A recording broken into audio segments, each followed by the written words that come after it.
So as I was going through your form, you made something I thought was pretty neat. You said making a big YouTube channel. So what did you mean by that? Making a what? I'm sorry. Sorry, you made a statement saying making a big YouTube channel. So what did you mean Oh, by that? Yeah.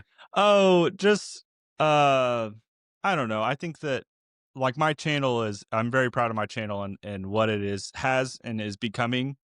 Um, it's been really like the people who have seen my channel from the beginning. I referenced me basically just fumbling around with recipes and words and Mm. like learning things at the start. There are a lot of patient people who were like, who knew way more than me from the start. And so I had a lot of commenters who were very helpful Okay, that's cool. to see like to now Mhm. where I feel like I'm more competent in what I'm saying. And Yeah. at this point, my channel's converted from just fooling around to I'm hoping to make what I call a mead encyclopedia of knowledge. Because There obviously you I'm go. not going to Yeah. do YouTube forever. There will be a day where I quit YouTube, and I'm hopeful that the content left on my channel is going to be long lasting enough where people can go back 10 years from now and say like, hey, he did this test trying all these yeast. Like that Love it. should still be hopefully a relevant video 10 years from now. So I'm pretty proud of where my channel is going, and it's still fun, even 9 years in of making Mhm. mead and in tandem doing 1 to 2 videos a week. It's a lot of fun. Yeah, it's a lot of work for sure. Oh man, I couldn't even imagine doing that amount of work.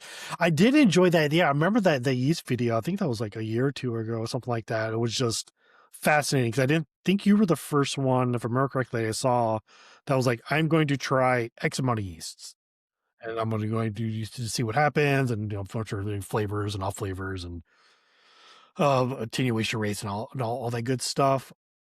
So, what was your final verdict on that one? I don't recall. Like, which one did you find to be the top or maybe top That two? is that's a great question that unfortunately, because I make so much content, Oh, I am I don't know off the top of my head, but I have my notes.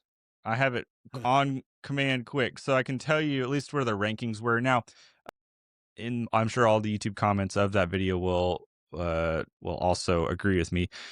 This is still up to a little bit of a personal preference mhm. by our judges who did participate in this. So it's hard to say that a specific yeast is only going to be the best one ever because this was a very specific situation to traditionals. But still, first place for the whole test was actually a Red Star yeast. It was the Red Star Cuvée. And then, oddly enough, I thought this was kind of cool. The second place that won whatever second place was the Safale USO5, notably an ale yeast that we Mhm. commonly use. So it's kind of cool to see one, Red Star is not a common brand that I've used, and so that was fun to see that. And then, of course, an ale yeast just crushing it on a traditional mead is kind of interesting. I'm about to try that. I have a lot of USO5. That's like one of my go-to yeast for most of the beers I make. I think. Actually, I don't want to. I will get that to that later. I don't want to jump too far.